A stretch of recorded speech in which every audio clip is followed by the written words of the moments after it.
Assalomu alaykum, kanalimizga xush kelibsiz. Kecha 21 oktyabr kuni Qashqadaryo viloyati G'uzor tumanida joylashgan obyektlardan birida minglab ishchisi g'alayon qilgan Inter Engineering egalari aslida kim? O'zini O'zbekistondagi sanoat qurilishidagi yetakchi kompaniya sifatida taqdim etib kelayotgan Inter Engineering rasmiy saytidagi ma'lumotga ko'ra 20 mingga yaqin ishchi va mutaxassisga ega.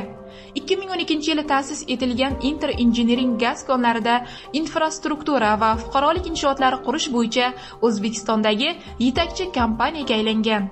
2017 yili bu kompaniya Hisor konlar guruhidagi yirik obyektlarni tantanali ravishda topshirgan va marosimda bosh vazir Abdulla Aripov ishtirok etgan edi. Ayni paytda Toshkentdagi Humo sport arenasini ham Inter Engineering qurgan va buning uchun kompaniyaning qator rahbarlari O'zbekiston prezidenti tomonidan taqdirlangan. Kompaniya rasmiy saytida uning aksionerlari haqida biror ma'lumot yo'q. Ochiq manbalardagi ma'lumotlarga ko'ra, kompaniya prezidenti va aksiyalarning kontrol paketi egasi Baxtiyor Shuhratovich Fozilovdir.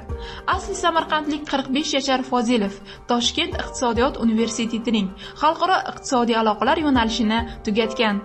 2003 yili AQShda Markaziy Osiyodagi neft va gaz shirkatlariga ehtiyot qismlar yetkazib berish bilan shug'ullangan shirkatga asos solgan Fozilov 2004 yildan beri RL guruhi boshqaruvi raisidir. 9000 ishchiga egaligi aytilayotgan RL Group asosan Rossiyaning gaz va neft kompaniyalari, xususan Rosneft, Novatek, Gazprom Neft, Lukoil bilan yaqindan hamkorlik qiladi. Rossiya nashrlarining yozishicha, 2011 yilda Gazprom Bank RL kompaniyasining 46% aksiyalarini sotib olgan. 2015 yilga kelib bu aksiyalar miqdori 39,6% ga tushgan. Rossiya matbuotiga ko'ra, Fozilovning 2015 yil noyabrida Qibrisda ro'yxatga olingan Altmax Holding Ltd shirkati Surxon gaz kimyo majmuasiga qarashli aksiyalarning 75% egasi hamdir. 2019 yilda Baxtiyor Fozilov Shavkat Mirziyoyev tomonidan fidokorona xizmatlari uchun ordeni bilan taqdirlangan. Shavkat Mirziyoyev O'zbekiston prezidenti etib saylanishi bilan imzolagan hujjatlardan biri Sho'rtan gaz kimyo majmuasi metan tozalash bazasida sintetik suyuq yoqilg'i ishlab chiqarish investitsion loyihasini amalga oshirish bo'yicha qo'shimcha chora-tadbirlar to'g'risidagi qaroridir.